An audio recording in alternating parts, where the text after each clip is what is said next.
बिस्मिल्लाहिर्रहमानिर्रहीम। अस्सलाम वालेकुम स्टूडेंट्स, कैसे हैं आप सब लोग। स्टूडेंट्स, आज हम pharmacy technician part 1 subject pharmaceutics का लेक्चर नंबर 2 स्टार्ट करने जा रहे हैं। लेक्चर नंबर 1 के अंदर मैंने आप लोगों को फार्मास्यूटिक्स का इंट्रोडक्शन जो है उसके बारे में बताया था कि फार्मास्यूटिक्स क्या होती है, उसकी डेफिनेशन क्या है, फार्मासिस्ट क्या होते हैं और फार्मेसी टेक्नीशियन क्या होता है और फार्मेसी टेक्नीशियन की रोल क्या है सोसाइटी के अंदर और उसकी ड्यूटीज़ क्या है। स्टूडेंट्स, आज का जो हमारा टॉपिक है वो है फार्मेसी एंड इट्स टाइप्स, कि फार्मेसी क्या है और उसकी टाइप्स कितनी है।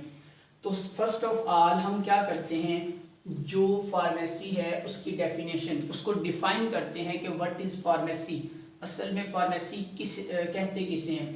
तो इसकी डेफिनेशन जो है वो यहाँ पे कुछ पॉइंट्स हैं, वो आप लोगों के लिए समझना बहुत ज़रूरी है। उसकी डेफिनेशन को समझने के लिए स्टूडेंट्स, कल के लेक्चर में मैंने आप लोगों को बताया था कि फार्मा कौन वर्ड से निकला है, जिसका मतलब है ड्रग्स या मेडिसिन। तो फार्मेसी फिर क्या होगा कि ये ब्रांच ऑफ मेडिकल साइंसेज भी डिफरेंट टाइप्स की होती हैं, जैसे सोशल साइंसेज, अप्लाइड साइंसेज, ठीक है। तो उसमें से एक मेडिकल साइंस, तो ये जो फार्मेसी है ये मेडिकल साइंस की एक ब्रांच है और इसके अंदर हम स्टडी या डील किसको करते हैं, किसको स्टडी करते हैं। तो स्टूडेंट्स, 8 पॉइंट्स मैंने यहाँ पे जो है वो आप लोगों के सामने लिखे हैं, इनको 1 बाय 1 डिस्कस करेंगे। तो ये 8 पॉइंट्स जो हैं यही इसकी डेफिनेशन है कि हम इसके अंदर किन चीज़ों को स्टडी करते हैं। पहली जो है, पहला पॉइंट ये है डिस्कवरी ऑफ ड्रग्स। यहाँ पे हम ड्रग्स के ही बारे में बात करेंगे, जो भी काम होगा वो ड्रग्स से रिलेटेड होगा, क्योंकि फार्मेसी है तो रिलेटेड टू ड्रग्स।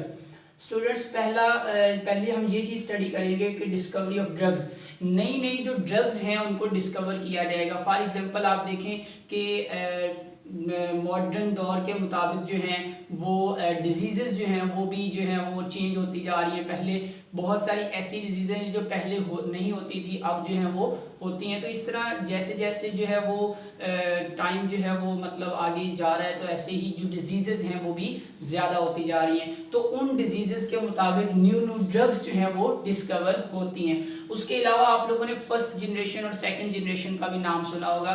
तो ड्रग्स की भी जनरेशन होती हैं, first generation, second generation, third generation, तो उनकी डिस्कवरी।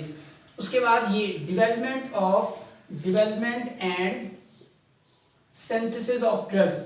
डेवलपमेंट का मतलब मैंने अभी यहाँ पे वर्ड बोला जनरेशन का। तो स्टूडेंट्स, जनरेशन मीन के आपके पास ऑलरेडी एक मेडिसिन है। फॉर एग्जांपल एक टैबलेट है, वो आप लोग खाते हो तो उसका असर कोई 2-3 घंटे बाद होता है। मतलब वो जो इफेक्ट होना होता है, जो डिजीज ने ख़त्म होना होता है वो 2-3 घंटे बाद होता है, या उसका टाइम ड्यूरेशन ज़्यादा होता है, मतलब एक्ट करने का उसका मोड ऑफ एक्शन जो है वो ज़्यादा टाइम वाला होता है। तो डेवलपमेंट में क्या होता है कि आप कोई मज़ीद उसके अंदर डेवलपमेंट करके ऐसी टैबलेट बनाओ कि उसका फौरी रिएक्शन हो जाए। और उसके अलावा सिंथेसिस, कि ड्रग्स को सिंथेसिस करना है, बनाना है, नई ड्रग्स बनानी है। उसके बाद स्टूडेंट्स, इसमें हम स्टडी करते हैं मैन्युफैक्चरिंग ऑफ ड्रग्स को मैन्युफैक्चरिंग करना, कि ड्रग्स बनाई कैसे जाती हैं, टैबलेट्स कैसे बनाए जाते हैं, कैप्सूल कैसे बनाए जाते हैं, इंजेक्शन कैसे बनाए जाते हैं, सिरप्स कैसे बनाए जाते हैं। मुख्तलिफ किस्म की जो ड्रग्स आप लोगों को फार्मेसी पे मिलती हैं या मेडिकल स्टोर पे मिलती हैं, उनको मैन्युफैक्चरिंग करने की जो स्टडी है वो भी इसमें आ जाती है, फार्मेसी में आ जाती है। उसके बाद अगला पॉइंट है क्वालिटी एश्योरेंस ऑफ ड्रग्स।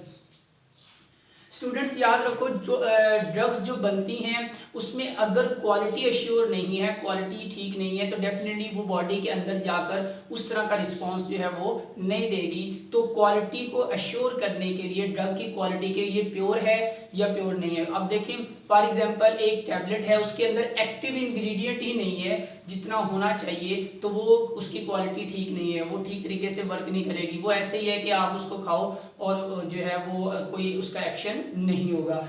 तो फार्मेसी के अंदर आप क्वालिटी अश्योर करने की भी स्टडी करते हो कि ड्रग्स की क्वालिटी कैसे अश्योर करनी है। उसके बाद है डिस्ट्रीब्यूशन ऑफ ड्रग्स। स्टूडेंट्स, आप देखिए कि जो ड्रग्स हैं, मेडिसिन हैं, वो फार्मास्यूटिकल इंडस्ट्री में बनती हैं। अब अगर वो इंडस्ट्री में ही रहें, अगर वो जो है वो मतलब पब्लिक तक ना पहुँचे, तो उसका कोई फ़ायदा नहीं है। तो फार्मास्यूटिकल इंडस्ट्री से मेडिकल स्टोर तक, फार्मेसीज तक और वहाँ से फिर आगे पब्लिक तक ये डिस्ट्रीब्यूशन होती है। तो इस फार्मेसी के अंदर आप ड्रग्स की डिस्ट्रीब्यूशन के बारे में भी स्टडी करते हैं। उसके बाद है रेगुलेटेड अफेयर्स ऑफ ड्रग्स।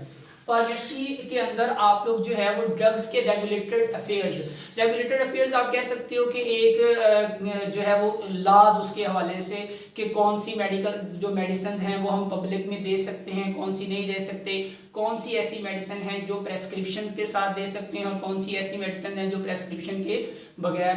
तो ये भी हम आगे पढ़ेंगे कि ओवर द काउंटर ड्रग्स होती हैं, प्रेस्क्राइब ड्रग्स होती हैं, कुछ मेडिसिन ऐसी होती हैं जो सिर्फ और सिर्फ प्रेस्क्रिप्शन पे ही दी जा सकती हैं और कुछ ऐसी होती हैं जो प्रेस्क्रिप्शन के बगैर दी जा सकती हैं। तो इन लॉज को रेगुलेट करना कि कोई भी मेडिकल स्टोर वाला या कोई भी फार्मेसी वाला या कोई भी हॉस्पिटल फार्मेसी जहाँ पे है वहाँ पे कोई ऐसे जो है वो गलत काम नहीं हो रहा कि जो मेडिसिन देने वाली पब्लिक को नहीं देने वाली वो दी जा रही हैं। तो इस तरह के रेगुलेटेड जो है वो अफेयर्स के बारे में भी फार्मेसी के अंदर पढ़ा जाता है। उसके बाद है क्लिनिकल यूजेस। स्टूडेंट आप देखिए कि एक ड्रग है, मेडिसिन है, उसमें आपको ये पता होना चाहिए कि ये फॉर एग्जांपल मैं जो है वो आप कह सकते हैं कि डिस्प्रिन जो है वो पैनाडोल है या कोई टेट्रासाइक्लिन है, वो स्ट्रेप्टोमाइसिन, कोई भी मेडिसिन यूज़ कर रहे हैं तो वो किस मकसद के लिए कर रहे हैं, क्या वो एंटीबायोटिक है या एंटीवायरल है या एंटी इन्फेक्शन है, तो क्या एंटी इन्फ्लेमेशन है। तो ये जो क्लिनिकल यूजेस हैं इसका भी पता होना चाहिए कि कौन सी ड्रग्स हैं, सेडेटिव्स कौन सी हैं, नारकोटिक्स कौन सी हैं। तो ये इनके बारे में भी स्टडी करना, ये किसमें स्टडी किया जाता है, फार्मेसी में। उसके बाद है last point, marketing pattern of drugs.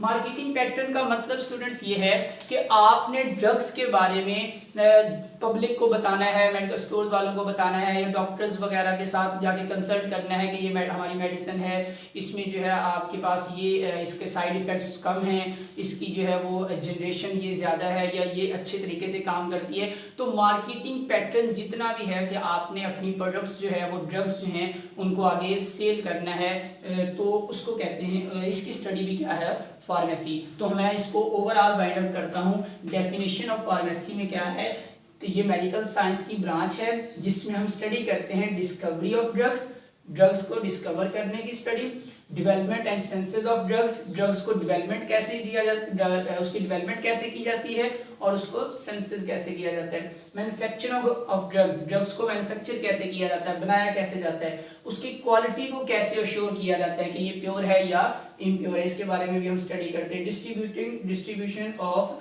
Drugs को आगे डिस्ट्रीब्यूट कैसे करना है, रेगुलेटेड अफेयर्स ऑफ ड्रग्स के रेगुलेटेड अफेयर्स जो हैं वो क्या होते हैं उनके बारे में स्टडी करना फार्मेसी के। उसके बाद क्लिनिकल यूजेस के, ड्रग्स के क्लिनिकल यूजेस के बारे में, कौन सी मेडिसिन कहाँ इस्तेमाल होनी है, इसकी स्टडी भी फार्मेसी में की जाती है। और लास्ट पॉइंट है मार्केटिंग पैटर्न। तो स्टूडेंट्स आप उम्मीद है आप लोगों को फार्मेसी की जो डेफिनेशन है वो समझ आ गई होगी। अब हम बात करते हैं टाइप्स ऑफ फार्मेसी। फार्मेसी की टाइप्स कितनी है, कितनी तरह की फार्मेसी जो है वो हमारे सोसाइटी के अंदर जो है वर्क करती हैं और ये कौन कौन सी हैं इसके बारे में हम देखते हैं।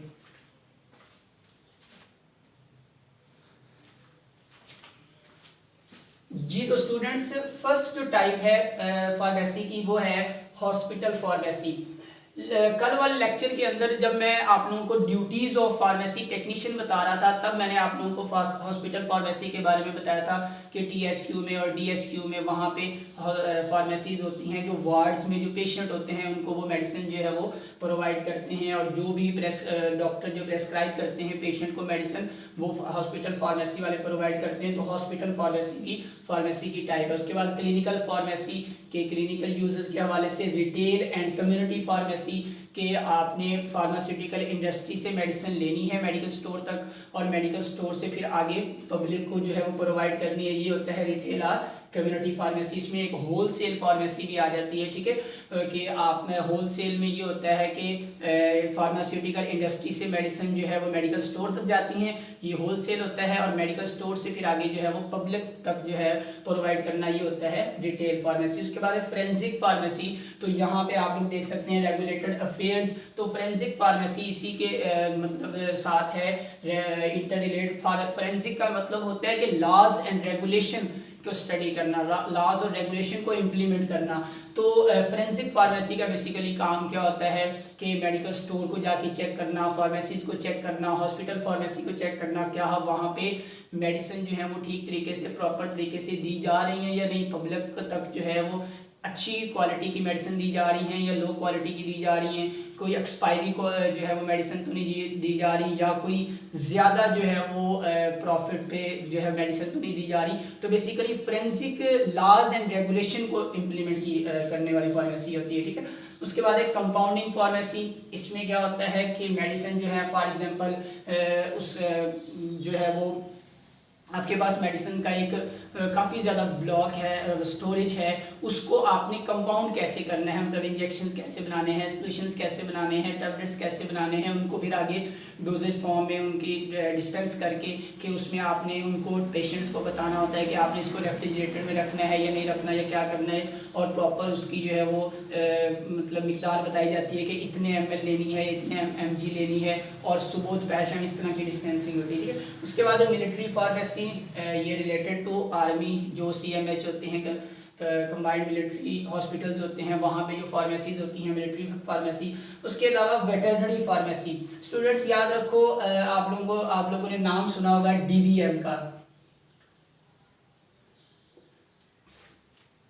ये DVM जो होता है एनिमल जो है वो वेटरनरी डॉक्टर होता है। तो इसमें क्या होता है कि एनिमल के अंदर भी बहुत सारे डिजीजेस जो हैं, माइक्रो ऑर्गेनिज्म जो है वो प्लांट्स के अंदर भी डिजीज काज कर देते हैं, सिर्फ ह्यूमन बीइंग ही नहीं, प्लांट्स के अंदर भी, एनिमल्स के अंदर भी। तो एनिमल्स के अंदर जो डिजीजेस होती हैं उनके अगेंस्ट भी मेडिसिन जो है वो इस्तेमाल की जाती हैं, एंटीबायोटिक्स यूज़ की जाती हैं, एंटीवायरल जो है वो मेडिसिन यूज़ की जाती हैं। तो वेटरनरी फार्मेसी पे जो एनिमल के अंदर डिजीजेज हैं उनसे रिलेटेड जो मेडिसिन है वो अवेलेबल होती है। उसके बाद ऑनलाइन फार्मेसी है। ऑनलाइन फार्मेसी में ये है कि आप कोई भी जो है वो किसी ऐप के ज़रिए जो है वो फार्मेसी जो है वो उसकी ड्रग्स वगैरह या मेडिसिन वगैरह सेल कर सकते हैं या बाय कर सकते हैं। उसके बाद फार्मास्यूटिकल मार्केटिंग एंड मैनेजमेंट, ये फार्मेसी की ऐसी टाइप है जिसमें क्या होता है कि फार्मास्यूटिकल इंडस्ट्री जो है उसके अंदर मार्केटिंग कैसे करनी है कि उससे प्रोडक्ट्स जो हैं वो आगे सोसाइटी के अंदर या पब्लिक तक कैसे पहुंचानी है, तो ये मार्केटिंग इसमें ये स्टडी किया जाता है। और मैनेजमेंट कि फार्मास्यूटिकल इंडस्ट्री के अंदर जो प्रोडक्ट्स बन रही हैं, जो ड्रग्स वगैरह बन रही है, जो मेडिसिन बन रही है, उनको मैनेज कैसे करना है, उनका रिकॉर्ड वगैरह, उनकी आगे जो है वो डिस्ट्रीब्यूशन वगैरह, फिर उनके मैन्युफैक्चरिंग वगैरह, तो मतलब एक्सपायरी डेट वगैरह, ये सारी चीज़ें जो है वो की जाती हैं। उसके बाद स्टूडेंट्स हमारे जो ये फार्मेसी है इसकी एक बैकबोन है टाइप, उसका नाम है इंडस्ट्रियल फार्मेसी। बैकबोन में इस वजह से कह रहा हूँ कि इंडस्ट्रियल फार्मेसी होगी तो डेफिनेटली ये सारा जो है वो काम करेगी। हॉस्पिटल फार्मेसी तब काम करेगी, क्लिनिकल फार्मेसी तब काम करेगी, रिटेल और कम्युनिटी फार्मेसी तभी काम करेगी जब इंडस्ट्रियल फार्मेसी वर्क कर रही होगी, ठीक है। तो इन सारे ये जो सारे हैं ये डिपेंडेंट है किसके, इंडस्ट्रियल फार्मेसी। तो इंडस्ट्रियल फार्मेसी को बैकबोन ऑफ फार्मास्यूटिक्स का कहा जाता है। तो इसके बारे में डिटेल जो है वो डिस्क्रिप्शन हम जो है वो नेक्स्ट लेक्चर नंबर 3 में डिस्कस करेंगे। तो आज के लिए स्टूडेंट्स आपके लिए ये था कि डेफिनेशन ऑफ फार्मेसी, फार्मेसी की डेफिनेशन और इसकी टाइप्स, इनको आपने बुक से पढ़ लेना है। हम इंडस्ट्रियल फार्मेसी की जो कंप्लीट जो है वो डिस्क्रिप्शन के इंडस्ट्री में क्या क्या होता है, उसमें सेक्शंस क्या होते हैं, उसमें काम कैसे होता है, उसमें जो है वो रोल्स फार्मेसी टेक्नीशियन के क्या होते हैं या ड्यूटीज़ क्या होती हैं, तो इनको हम कंप्लीट जो है वो अगले लेक्चर में डिस्कस करेंगे। ओके स्टूडेंट्स, अल्लाह हाफिज़।